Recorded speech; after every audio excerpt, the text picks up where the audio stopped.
చంద్రబాబు నాయుడు గారు తన సహజ ధోరణిలోనే వెన్నుపోటు పొడవడం అలవాట్లో భాగం. ఎన్నికలు 2 రోజులు ఉన్నాయనగా రాయచోటికి వచ్చి ఈ జిల్లా కేంద్రం ఉండదు అని కొంతమంది అంటున్నారు.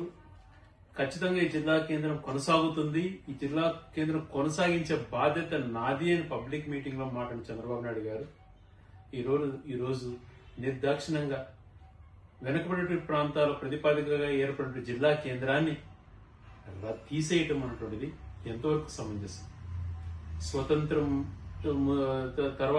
వచ్చిన తర్వాత కానీ అంతకుముందు బ్రిటిషర్స్ పాలనలో కానీ దేశవ్యాప్తంగా ఎక్కడో ఏర్పడిన జిల్లాలు ఎక్కడో రద్దు కాలేదు.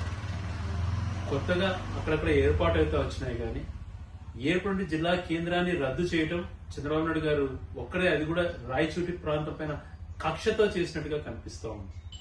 ఎంత దుర్మార్గమైనటువంటి చర్య! పార్లమెంట్ జిల్లాల ప్రతిపాదిక ఏర్పడిన జిల్లా కేంద్రాలలో ఆ రోజు భౌగోళికంగా సెంటర్ గా ఉన్నటువంటి ప్రాంతాన్ని నిపుణుల కమిటీ పూర్తిగా పరిశీలన చేసి ఆ రోజు జిల్లా కేంద్రాన్ని సెలెక్ట్ చేసింది. ఆ రోజు జిల్లా కేంద్రం ఏర్పడిన తర్వాత ఈ ప్రాంతం అభివృద్ధి చెందుతుంది, కొన్ని ఆఫీసెస్ వస్తాయి, ప్రాంత అభివృద్ధికి దోహదపడుతుంది, అన్నిటికీ సెంట్రల్ లొకేషన్ లోని దోహదపడుతుంది అనేటువంటి భావించే తరుణంలో ఏర్పడిన 2 సంవత్సరాలలోనే పోలీస్ పెరేడ్ గ్రౌండ్స్ కానీ అత్యంత అద్భుతంగా కొత్త బిల్డింగ్స్ శాంక్షన్ చేసి ఉన్నటువంటి బిల్డింగ్స్ కన్స్ట్రక్షన్ అయిపోయేంత వరకు అన్ని ఆఫీసులు చక్కగా నడిచేందుకు అన్ని రకాల సౌకర్యాలు కల్పించాం. మరి ఎన్నికలలో నువ్వు అదే పనిగా రాయచోటికి వచ్చి ఎన్నికల హామీలో భాగంగా మీరు ఓటేయండి నిలబెడతానని చెప్పినట్టు చంద్రబాబు నాయుడు గారు ఈరోజు 1.5 సంవత్సరానికే ఎందుకు రద్దు చేశారు? మదనపల్లి జిల్లా ఏర్పాటు చేశారని చెప్పారు, మీరు ఏర్పాటు చేసుకోండి. ఈ జిల్లాను ఎందుకు కేంద్రంగా రద్దు చేయాల్సి వచ్చింది?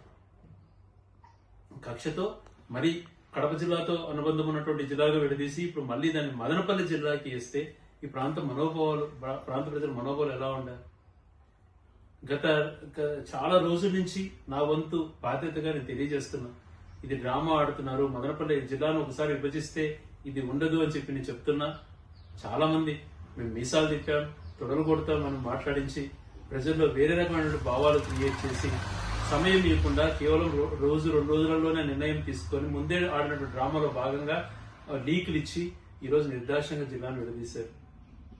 ఈ బాధతత్వ హృదయంతో బాధపడుతుంటే మళ్ళా ఇంకొక రంగం తప్పుదో పట్టించడానికి కేబినెట్ లో కన్నీరు వాడిశారు అని చెప్పి కొన్ని ఎల్లో మీడియాలో చూస్తున్న కొన్ని వార్తలు. ఇది ఎంతవరకు సంబంధించి ఈ ప్రాంత ప్రజాప్రతినిధిగా ఉన్నటువంటి వ్యక్తి, రాయచోటి ప్రాంతానికి మంత్రిగా ఉన్నటువంటి వ్యక్తి ఈరోజు తన కేబినెట్ లో స్వయంగా పాల్గొని ఈ జిల్లా కేంద్రం తీసేస్తున్న దాంట్లో భాగస్వామి అయ్యి అక్కడ సంతకం పెట్టి ఒక మనిషిని హత్య చేసేటప్పుడు పొడిచేటువంటి